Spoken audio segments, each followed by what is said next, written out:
All right, so my name again is Rin Silverstein, and I'm the community manager of Haggadot.com, and I'm going to share my screen.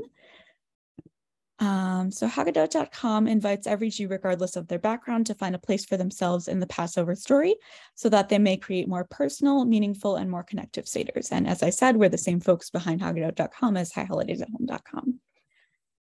And our easy-to-use bookmaking technology customized for the High Holy Days. If you're familiar with Haggadot.com, you'll be right at home here.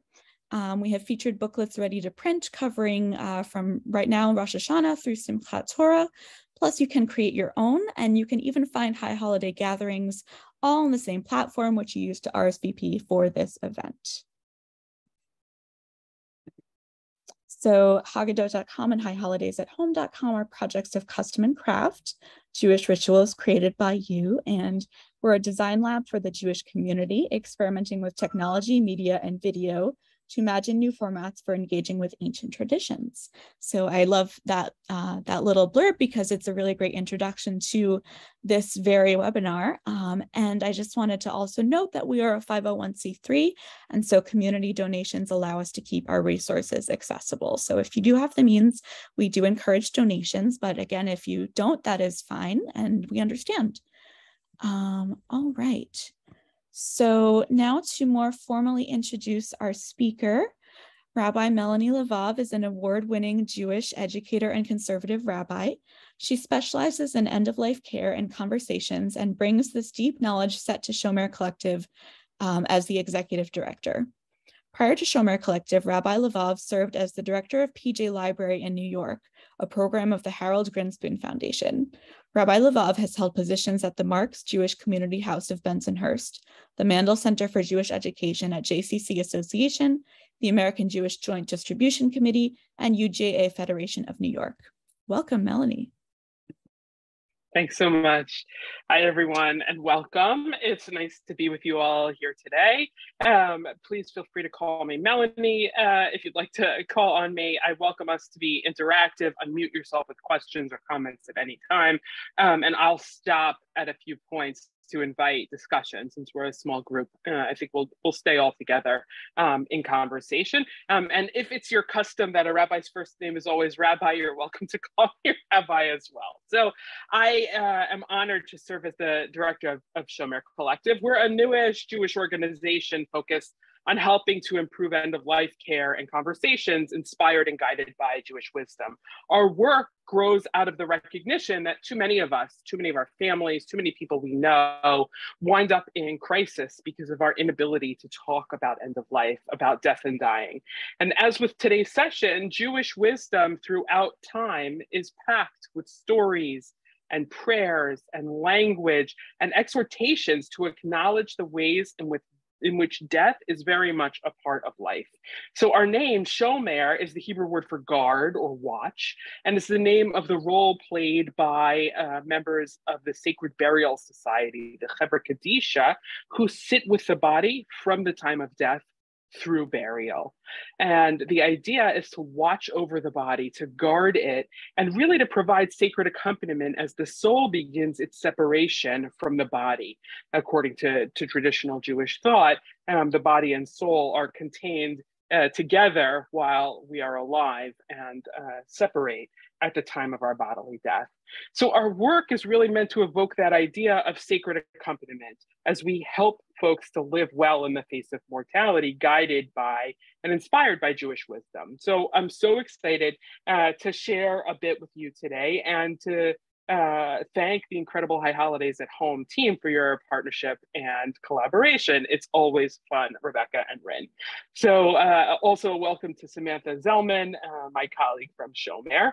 And today we're gonna focus on a specific ritual that is designed to help us with some of the spiritual and emotional preparations in getting ready for the High Holidays and for Yom Kippur in particular. We're gonna use a tool taken from the field of psychology that's often used by the professionals who care for the dying. And my goal here is to apply this tool from the field of psychology into Jewish ritual creation to prepare us for Yom Kippur. We'll see how it goes. You'll tell us in feedback if you think it works. I hope it does. So if we understand Yom Kippur as a dress rehearsal for death, I'm curious how we can make use of the things, the emotional and psychic supports that are done for and with the dying at bedside, how we can use those tools that are used professionally with the dying, how we can use it in preparing for our dress rehearsal for death, for our Yom Kippur observance, or however we choose to call what we do on Yom Kippur. So I'm going to talk a little bit about Yom Kippur just to set the stage. And then I'm going to share a little bit of background about the idea of confession as part of the high holidays and as part of end of life in Jewish tradition. We'll talk about it a bit, and then I'm going to show some clips from the High Holidays at Home website to help ground us in some of the creative ways to do this work of confession around the high holidays, and then lead us through an exercise which you can do as a ritual from this tool called Positive Life Review. So again, as I get started, please stop me with any questions. And if questions come up in the chat that I don't see, feel free, anyone else, to call my attention to it. So Yom Kippur is given the description in our tradition as the holiest day of the year. It's the pinnacle of Jewish death meditation and preparedness, but we don't often think of it in that way, right? So many people are focused on the idea of fasting, of what we can't do. And on Yom Kippur, we literally physically enact a dress rehearsal for death. It's tradition to dress in simple white garments, which are akin to the shrouds in which we bury our bodies according to traditional custom. Some have the practice on top of their clothing to wear a kittel, or a white robe, which is also worn at the Passover Seder, usually by the person leading the Seder, and also under the wedding canopy. So these three moments in the Jewish calendar in which we're garbed in white to evoke this image of the shrouds, of really particular holiness and difference. We refrain from acts of pleasure on Yom Kippur, from washing, from taking a shower, from sex. We fast. We refrain from food and water, which is the sustenance of our physical life. Side note, if you haven't come across it, there's a great group of folks who have a fabulous social media presence called A Mitzvah to Eat, for those of us for whom fasting is a danger to our lives and need to eat on Yom Kippur. And the folks at A Mitzvah to Eat, if you Google it, you'll find their stuff on social media. Helps us to understand the ways in which we can still, thank you for the website, Rin, it's in the chat, the ways in which we can still observe Yom Kippur pretty traditionally, even if we need to eat, because that's what our life requires. So that's just a side note. When I talk about fasting, I'm not assuming that that's how everyone does their Yom Kippur. I'm just speaking about it in general terms. And beyond the physical stuff, what we wear and what we do or don't put into or onto our bodies, we spend the day in reflection, often in prayer and in community. A centerpiece of the traditional liturgy on Yom Kippur is this vidui, the confessional prayer. And what do you know? The same word, vidui, is also the prayer that we are told to recite at the time of death, on our deathbed. It's also called vidui, or confession. So I'm going to share my screen and a few slides to look at the background of this idea of confession pretty simply. I'm not going to get too deep into it, but I can recommend resources for those of you who want to do a little more looking around. So what does it mean to confess? So I bring a source from Maimonides, the well-known rabbi, Dr. Moses Ben Maimon, and he wrote, "How does one confess? Say, please God, I have intentionally sinned. I have sinned out of lust and emotion. I have done such and such." We're supposed to name it in our confession. "And I regret it. And I'm ashamed of my deeds. And I shall never return to such a deed. That is the essence of confession. And all who are frequent in confessing and take value in this matter, indeed, it is praiseworthy. So I want to stop on this for a minute and invite any comments you might have, thoughts or reactions to this description of confession in general, as we're setting the stage for the confession of Yom Kippur. More questions?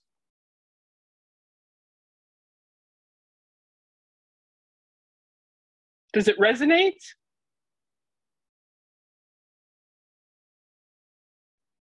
How is this version of the Vidui different? I know, I just can't recall, but I know the deathbed Viduis I've seen don't look like that. So I was curious sort of how those might be different. Great. I'm going to show us some of the liturgy, the prayer language used in the Yom Kippur confession and in the deathbed confession toward our ability to be creative and write some of our own, if that's where we want to wind up. So, just looking for one last minute on Maimonides' description, it starts with this idea of calling out, right? Please God, right? You're addressing something outside of yourself. I have intentionally sinned. State the fact, right? I have done this. I did it out of a certain place that I was, emotion, and I've done it unintentionally. So I've intentionally sinned and I've unintentionally sinned. I'm going to come back to that in just a minute. I've done such and such. I name it, right? I ate the last pieces of my kids' Halloween candy overnight, and I regret it because I have a stomach ache, and I'm ashamed of my deeds because my kid's going to want to know tomorrow morning, where's the rest of my candy? And I shall never return to such a deed. These are the kinds of things that we do in making promises it's never going to happen again that often we fail at. So think about the ways in which we create confessions and include in them things that set us up for difficulty in following through. That is the essence of confession, Maimonides says, right? A calling out, a statement of what we did, a feeling of how it makes us feel, an expression of feeling, how does it make us feel? And a commitment to try to do better next time. That's the essence of confession. And everyone who engages in this idea of confessing, who frequent in it and take value, who see it as important, indeed is praiseworthy. We get the good points for this one. They're mitzvah points, according to Maimonides. So here's the differences as I see them. If we think about the traditional forms of confession and prayer during Yom Kippur, there are two. One is a shorter version. If you're familiar with the Hebrew liturgy, it's the Ashamnu. It's done as an acrostic to help us remember the words.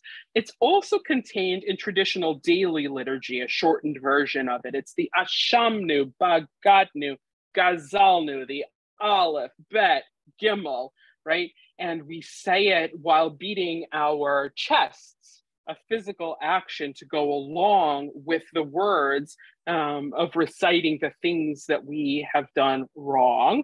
Asham nu, the nu being plural, right? Even though I have messed up, I took something that didn't belong to me, we're saying it in the plural. In the longer version on Yom Kippur, the al chet, right? Also, we're beating our chests. Al chet shechatanti, right? Al chet shechatanu. I have missed the mark on the sin in which we did, and then state all of these ways in which we're not perfect. And so let me come back to this idea of intentional and not intentional. The language that supports us and guides us in making our confession and recognizing the places where we've missed the mark and where we've done so intentionally and where we've done so unintentionally. I really love this distinction, and I just want to underline it. The ways that Jewish wisdom helps us to perhaps feel a little bit better about the reality that we're not perfect, that we mess up, that we will mess up, that I've messed up, that you may have messed up in ways that are similar to mine, and we can stand together in that we're not alone in it. Think about things that you mess up in that you feel so terrible about, right? I can't apologize enough. I don't know how to say I'm sorry. I don't know what to do to make it up to you. I am so sorry. The recognition that in that moment where I feel so alone for the mistake I made, here on Yom Kippur, the reminder that I'm not solely, I'm not so alone in it, that we're actually part of humanity in which people mess up. And we have these opportunities guided by Jewish wisdom to recognize them and to be in community about it. It's by bringing our attention to it, to the ways in which we recognize our humanity. It's the ways in which we aspire to live our lives differently. This is what I see as the work of practicing Judaism, right? I practice Judaism. I'm hoping to get good at it. May not happen, but I'm working on it, right? It's a practice, this idea of confession, of recognizing the ways in which we miss the mark and working on it over and over and over again. So that's a bit of the background on the Ashamnu and the Al-Chet, the traditional confession liturgy in the Yom Kippur prayer book. And the third form of confession is that said at bedside at end of life. And so here I brought a source from the major code of Jewish law, the Shulchan Aruch, in which lots of Jewish laws are explained, some with reason, some not so.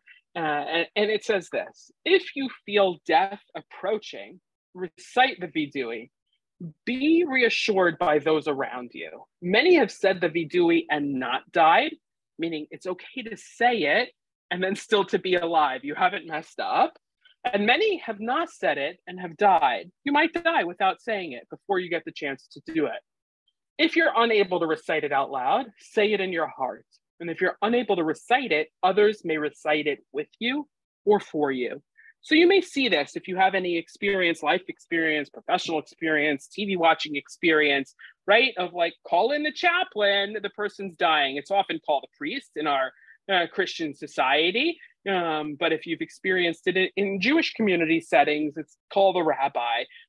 Grandma's dying. And oftentimes that person will come in and recite the Vidui on behalf of the person in the bed who can no longer say it for themselves. So I want to show you, I'm going to stop for a second with this slide, some of the variations that I just spoke about. And I'll put the links in the chat. So here on My Jewish Learning, if you want to look at the traditional text, it's available in Hebrew, in transliteration, in translation, is the traditional liturgy for the confession on Yom Kippur. If this isn't going to work, I'm going to give up pretty quickly. All right, I can't paste it in the chat, but I imagine someone else can. It's called Text of Yom Kippur Vidui. You can look it up on My Jewish Learning. The next one that I wanted to share is this one, which, well, let me just go back to this for 1 second. Let me point out that I spoke about two different forms of confession prayer on Yom Kippur. And so here it is. The full text can be found here.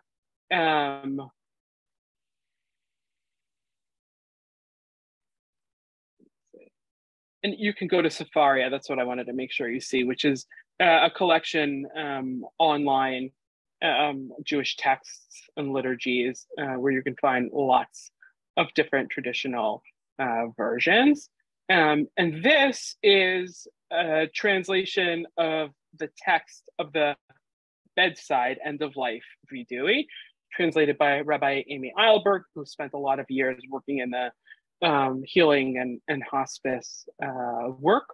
I'm going to read it out loud because I want to point out a particular feature of it. My God and God of my fathers and mothers, may my prayer come before you. Do not ignore my plea. Please Forgive me for all of the sins that I sinned before you throughout my lifetime. I'm ashamed of deeds that I have committed. I regret things that I've done. Now, O God, take my pain and suffering as atonement. Forgive my mistakes, for against you have I sinned. May it be your will, God, and God of my ancestors, that I sin no more. In your great mercy, cleanse me of the sins I have committed, but not through suffering and disease. Send me a complete healing along with all those who are ill. I acknowledge before you, Adonai, my God and God of my ancestors, that my healing and my death are in your hands. May it be your will to grant me a complete healing. If it be your will that I am to die of this illness, let my death be atonement for all of the wrongs that I have done in my life. Shelter me in the shadow of your wings. Grant me a place in the world to come. Parent of orphans and guardian of widows, protect my dear ones, with whose souls my soul is bound. Into your hand I place my soul. You have redeemed me, O God of truth. And then we have here the Shema, Shema Yisrael. Hear, O Israel, God is one. Adonai is God, Adonai is God. So I share this with you to show you that the feature at the heart of the end of life confession is a declaration of faith. And it is a declaration of faith that's designed to be the last things that we say before the end of our life. And so if we liken the end of life confession to the confession of Yom Kippur, and Yom Kippur being a dress rehearsal for death, what are those last minute things that we want to make sure we say before we enter the new year with the proverbial clean slate? What are the last things we literally need to get off of our chest, need to get out into the world, have been burning on our souls? I think of the last things we say at night, the last things we say before we die, as a reminder of the things that we do without necessarily thinking of them in that way. Here's what I mean. What do you say before you go to sleep at night? Oftentimes, the last words that I utter aloud are an instruction to my 12-year-old, brush your teeth, right? Sometimes they're I love you, right? Sometimes it's I'll see you in the morning. Sometimes it's stop talking. But most often, you'll probably hear me saying, brush your teeth. And so those are the last things my kid hears from me at night. What are the last things you say at night out loud before you go to sleep? Where, many of us are in a place where we're going to sleep alone, or we might be living alone. What are the last things you text to someone? What's the last text you send before you put your phone down, or to sleep, or in the kitchen when you go into the bedroom, or however you manage that thing in your life, right? What are the last things that come out of your mouth, or you think in your head, in a way that you are trying to communicate to someone else? And so the Shema that we say at the end of life is a confession of our faith. If we have that faith, the last thing that the rabbis encourage us to say, the rabbis, right? Jewish tradition encourages us to say. And we also have the instruction to say Shema at night on our bed before we go to sleep. It's like a mini practice for death every single night, this idea of death meditation built into the daily life. So, I wanted to point that out in a way that might help you to figure out what are the things that you need to say as part of creating your own confession piece, your own work for Yom Kippur. I also want to point out the number of fabulous pieces on the High Holidays at Home website. Right. So I'm sure Rin will put this link in the chat. But if you go to the Yom Kippur rituals, and I search for a vidui just to see, how many things are up there already, you'll see created by a lot of great folks, a variety of outlines of things you can use to guide you through creating your own confession or putting together your own booklet for how you're going to get through or go through or observe Yom Kippur. And the one that I want to point out in particular is this called Roses and Thorns. And so this is a newer way of thinking about the confession, to take the traditional way of thinking of confession as saying something that I did bad, right? I didn't do it right. I made a mistake. We have behaved arrogantly. And to balance it with a positive, we have adored. What did we do right in life this past year? How did I do well? I can tell you all the things I did wrong, right? I don't want brush your teeth to be the last thing I say at night. I want to do better about that this year. I want I love you to be the last thing I say, right? I don't want to eat the last piece of Halloween candy this year. I want to make sure my kid gets it. Like, what are the things that we can acknowledge that we didn't do in the way that we would have wanted to?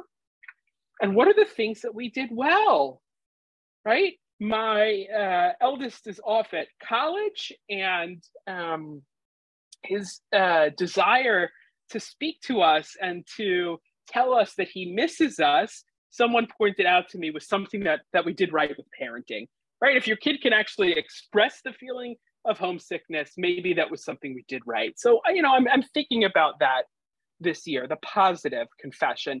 And this one is inspired by a positive vidui adapted from Rabbi Avi Weiss. The citation is there on the High Holidays at Home website. So that's the Jewish background piece of confession and the liturgical pieces. I'm going to transition us now to this tool of life review, which is used at bedside with the dying to apply it to our work in reviewing our own lives over the last year and in creating our own personalized confessions. Bear with me.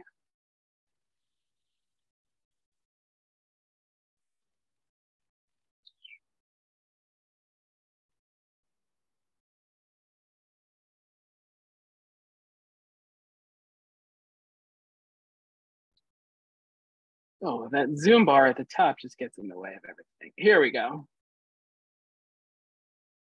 I'll get rid of it in 1 second. Okay. So we have this clip available on the website. I'm going to walk us through it. It is an exercise called Life Review. And in it, we go through 7 tasks. It's like a to-do list of 7 things to review our lives. And I'm taking it from the context in which it was developed for friends and family and medical professionals to do it at the bedside of the dying, to review one's life, and applying it to the work of Yom Kippur in reviewing our life over the last year, right? If the work of the month of Elul leading up to Rosh Hashanah, the month before the new year, is the work in which we take an accounting of our souls, right? That's when the work really gets started in earnest. Then leading into the confession on Yom Kippur, we can use this tool to review where we've been in the past year. Why this tool? Why do I think this is helpful and useful? So I'll share a little later, so that you can take it with you at the end, a couple of links in the chat with articles about the psychological tool of positive life review. I mentioned that I first learned it in my training as a hospice chaplain, as a way to help folks who are nearing the end of their life to look back on the events of their lives, to reflect in a way that allows them or encourages them or gives them the opportunity to try to feel more settled with things, often things that may be holding them back emotionally or psychically from the release that many professionals say is needed in order to allow us to die. So let me slow that down a little bit. In the field of end-of-life care, sometimes you might hear people talking about, or people write about, Uncle Joe holding on. I wish he would just let go already, right? Sometimes family will be called in by the professionals, by a nurse, by a chaplain, even by a doctor, and encouraged to say words to the dying that allow them to know that it's okay for them to die. In essence, to give permission, to say, it's okay to let go. It's okay for you to go. I am going to be okay, right? You have set us up. We have talked about this. We have planned for this. This idea that emotionally people get stuck, consciously or unconsciously often, in a way that prolongs perhaps suffering, in ways that we wouldn't want to see people prolonging suffering. And so that's where these kinds of psychological tools come from, this idea of helping people to look back at the lives they've lived and to feel more settled with the things that might be holding them back emotionally, to find release in order to allow them to die. And so these instructions, which are adapted from a protocol developed at Stanford, and I'll share that link. I'm sure someone already has. And I'm going to share a link to an article later also. Here are the instructions. You can complete one or more of the 7 questions as you wish. And I'm going to show them to you in just a moment. And they're available in the Shomer Collective booklet as a clip on High Holidays at Home. And you can review and revise them until you feel that it truly reflects your thoughts and feelings. You might consider where and when you want to use this review in your New Year preparations, right? We're going to have time shortly, right, to sit and to answer some of these questions. Maybe this is the review for you and it's enough. I've done it in a community of other people who are doing it at the same time. I know some of them, I don't know any of them, however it is. Or maybe it's something I'm learning about today that I'm going to take home to my friends, to my loved ones, and talk about with them tonight. Or I'm going to be alone for Yom Kippur, and it's going to be one of the pieces that I put into my booklet that I'm going to spend time doing it, to spend time in reflection on Yom Kippur, right? So give some thought to how you might find it useful. And then review this life letter once a year, and you update it as needed. It's designed in this adaptation for Yom Kippur to be something that you can use and reuse on an annual basis. Listen, if you find it useful, use it every month, use it every week, right? Like what works for you?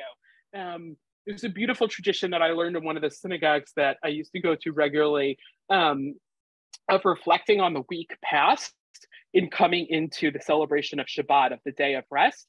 And liturgically, prayer word-wise, in the prayer book, we have psalms that we sing on Friday night in the Kabbalat Shabbat, the reception of Shabbat service, that help lead into the fullest part of the Shabbat service and of being in a period of sacred rest, right? So each of those psalms liturgically is helping to guide us there. And the way that I learned it is to think about it because most of us aren't familiar, on a daily basis with the words that are contained in the prayers in the prayer book, right? It's not how we think about our lives necessarily, but if you think about it, like if this was Friday afternoon, I might invite us to think like, first, where were we last Saturday night when Shabbat ended, right? And then to spend a minute meditating on where were you Sunday?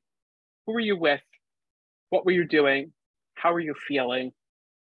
Right? And Tuesday and so on and so forth, leading up to being in this moment. It's a way to look back on each day of the week, to be present as we celebrate Shabbat.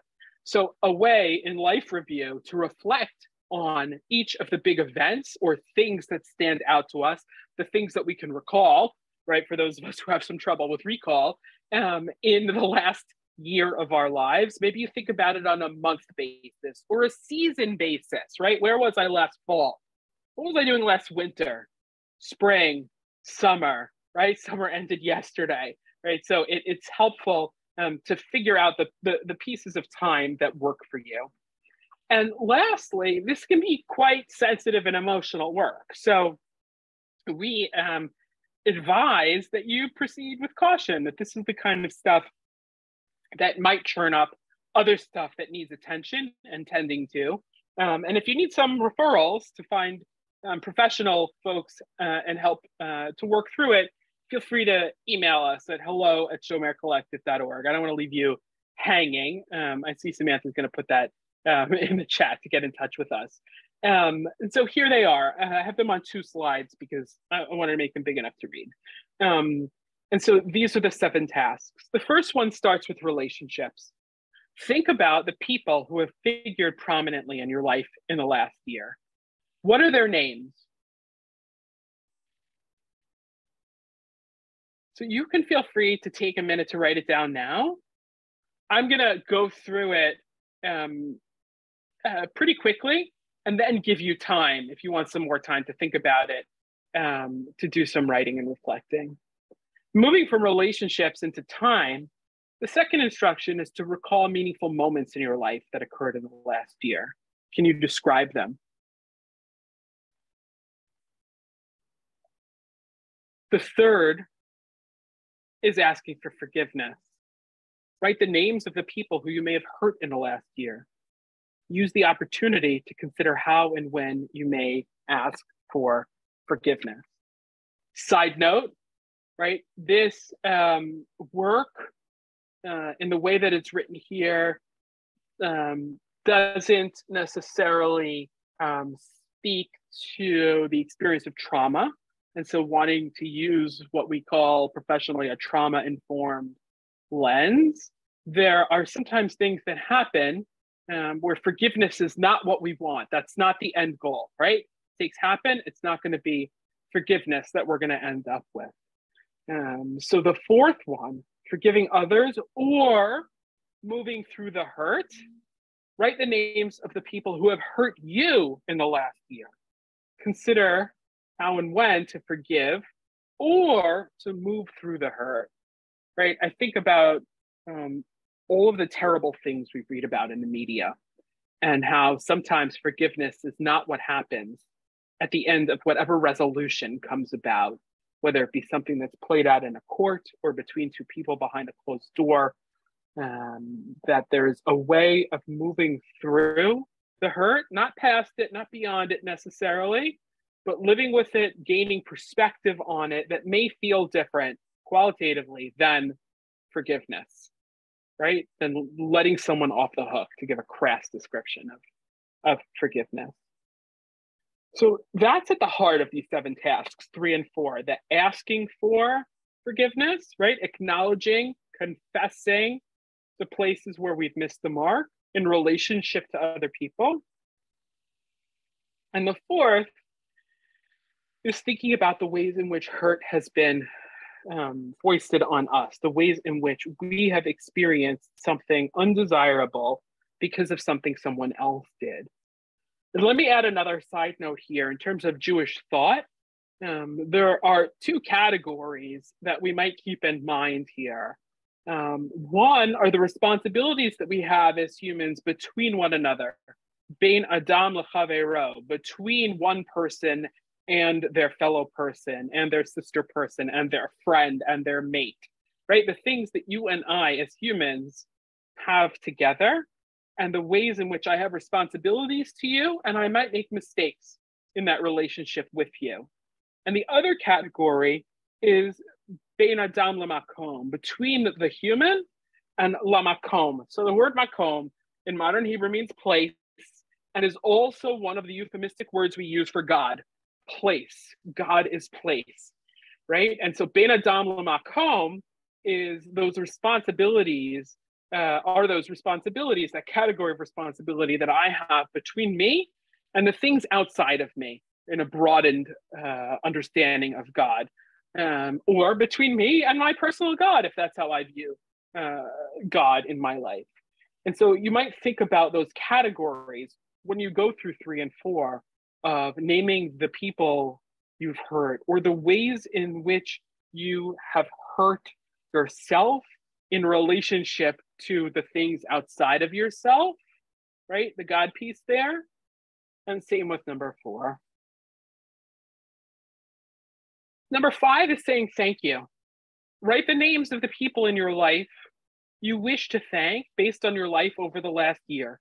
Use this opportunity to identify what they did for you, why you're thankful, and how and when you want to express your gratitude. So if we're doing this at bedside of the dying, we are asking the person who is nearing the end of their life to think through their lives and to identify the people they want to thank for certain things.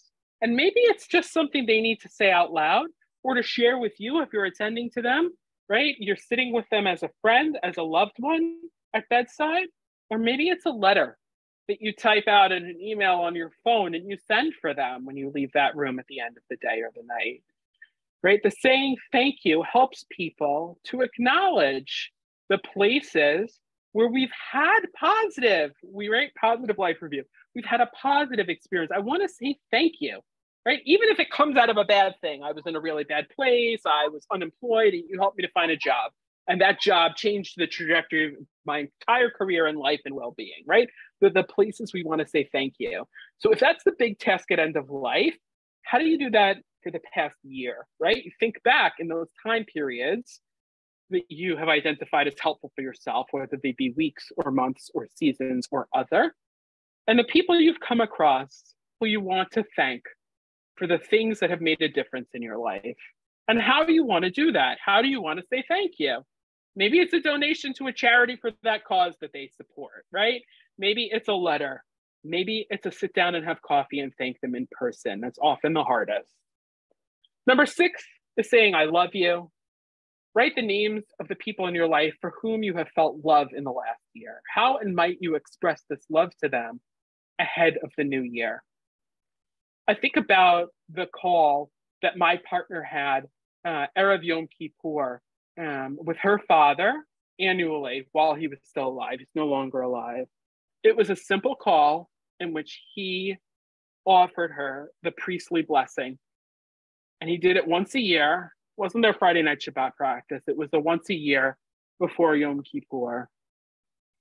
And what she has shared with me about what she would give to have that call again, right? The love that you have felt. The love we feel doesn't necessarily have to be for people with whom we've interacted in the last year. It may not even be people who are alive. But what can you do to reflect on your life this past year in a way that helps you to identify love in your life? Love doesn't have to be romantic love with one partner, right? What are the ways in which you have felt loved? Someone brought you a coffee on a difficult morning when you walked into the office. You felt cared for. Was it love? Maybe, maybe not. How and when might you express this love to them ahead of the new year or in the new year? If you choose to do this work on Yom Kippur, right, then you bring it with you to the day after Yom Kippur, and the clean slate we're told we're given to be able to say, I love you. And the last piece is saying goodbye. What or who do you want to say goodbye to based on your life in the last year? Consider what or who you would like to let go of from the last year. So I shared this with some colleagues a couple of weeks ago. I was making a playlist of about an hour long that I was hoping would encourage me to go for an hour-long walk to reflect on the themes of the high holidays in preparation for the new year. So I was thinking of songs according to the themes of the high holidays. And I put Let It Go from the movie Frozen on that playlist so that I would hear it over and over again in my lead up to the new year. And why did I do that? Because there are things in my life that I need to say goodbye to, right? Some of the things might be people. Some of them may be ways of living. Some of them may be practical, physical things, right? It's time to donate this bag of clothing that I'm no longer wearing. Whatever the things are, what or who do you want to say goodbye to based on your life in the last year? Consider what or who you would like to let go from the past year.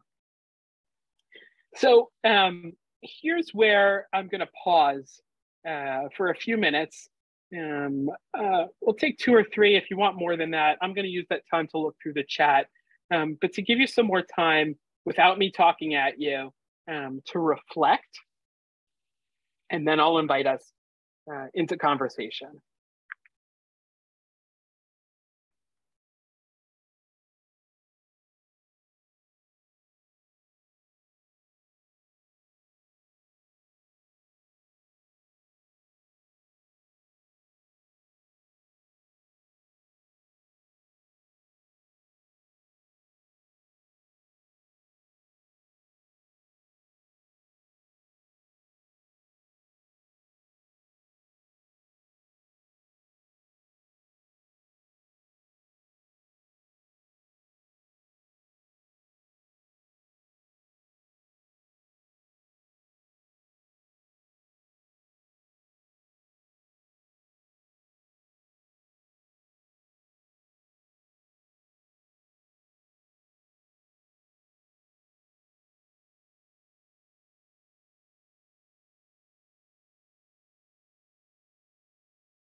You're muted.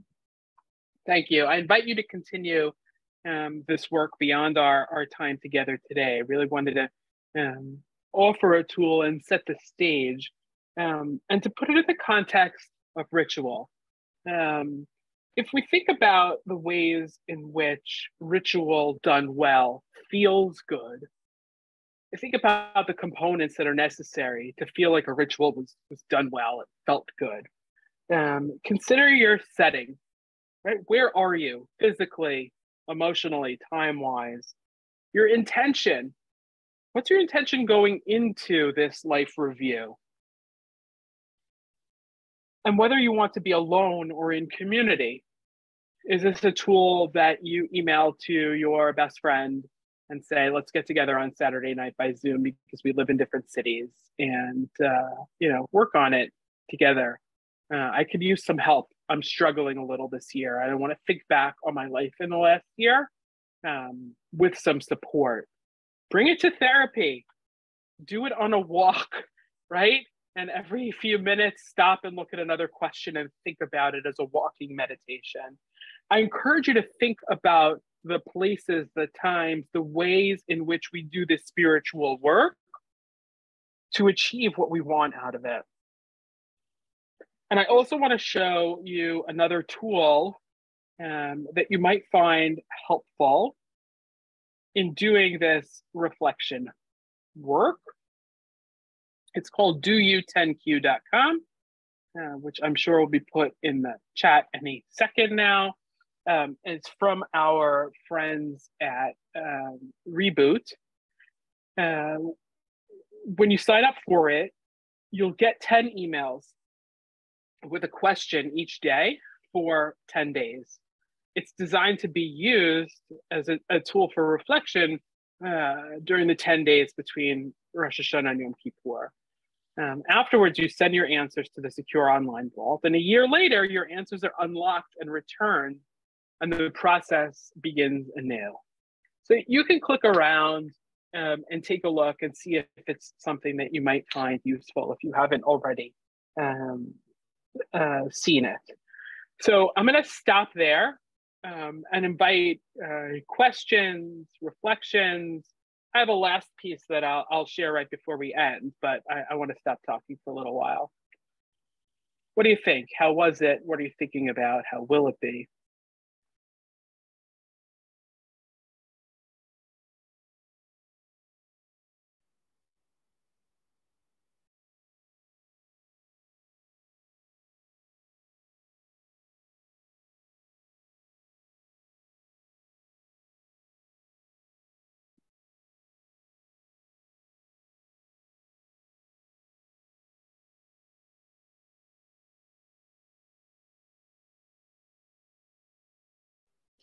I can go. I'll just say, I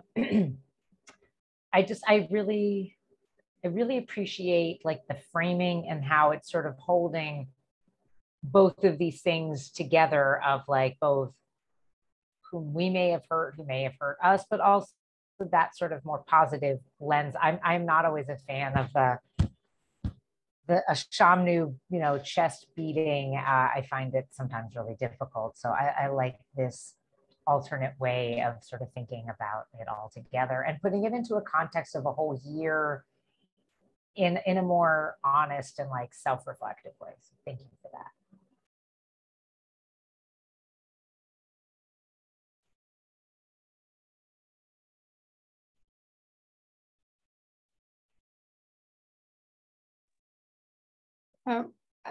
This was really interesting. I'm an end-of-life doula, and so I'm trying to think of ways to integrate or to offer things to Jewish clients that other people won't know to offer. And so I've looked at some of those things. This is a lovely frame of sort of different ways to approach it. I was lucky enough when I was in Cleveland to have a rabbi who didn't do the chest beating. It was a much kinder, gentler approach. But since then, I've kind of been a wanderer. So, so this is really useful. I will reach out to you. I need to I have questions for you, but I really appreciate the parallels because it I think helps everybody when they're dealing with people at end of life to have this sort of in their head. So thank you. And I'll speak up. I really I like the framework because usually I spend Yom Kippur in nature doing some pretty intense journaling, and my pattern always follows the same pattern. But I like this framework. I really like the roses and thorns. And this year I won't even be in my home. I'll be with my children, but I told them that I would need space for meditation and journaling. But I think I'm actually going to send the roses and thorns to everyone and go over that towards Neila time and share a bit. And the other part is I'm also an end-of-life doula. And that was a great reminder actually to have a copy of Vidui with me because I work in the Jewish community. I actually run the Chevra Kadisha in Vancouver. And it would be great to have the Vidui with us when we go in, as doulas at the end of life. Like, what a duh moment for me. It was like, yeah, I should have that. So thank you for that. Mm-hmm.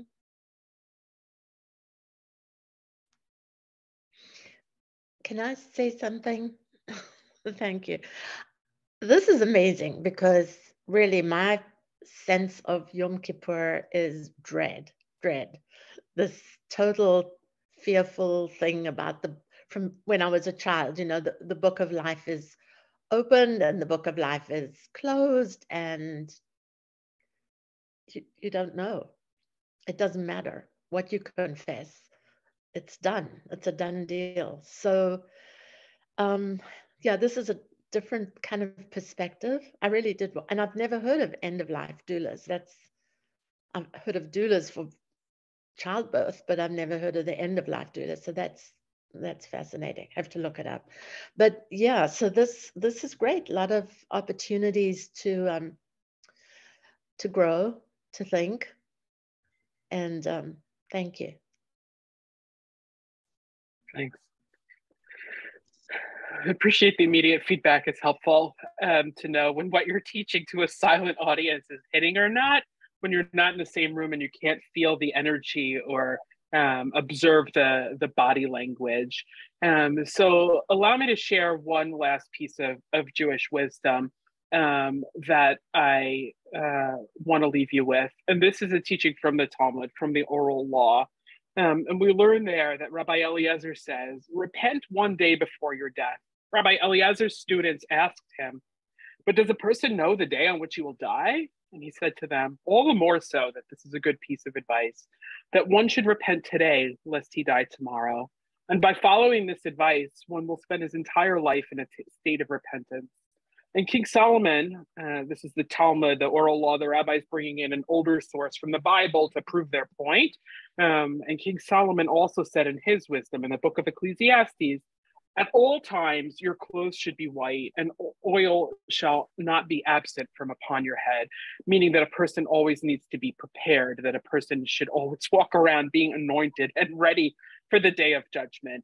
And if we substitute for the word repentance, the word return, from this idea of this season of tshuva, right? Literally return, lashuv, to return, and most often translated as repent. If returning to ourselves, coming back to who we want to be, is the work that we can achieve through this exercise of confession, of reflecting, then how much more so might we benefit from doing it on a regular basis, from living our lives in a place where we make room to reflect in a positive way on our lives, on periods of time, so that we feel ready, that we understand that we're living in a moment in which we're not guaranteed to see tomorrow. That's how it's always been, and probably how it will always be.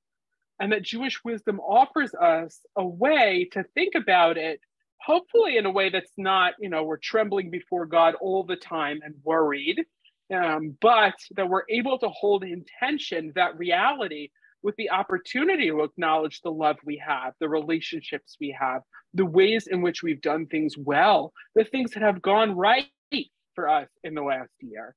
And so I wish everyone a year in which we bring these themes of reflection and return and confession and growth and positivity with us throughout the next year. Thank you, Rebecca, for inviting me to teach today, and Rin and Samantha for all of the support. Any parting words from High Holidays at Home?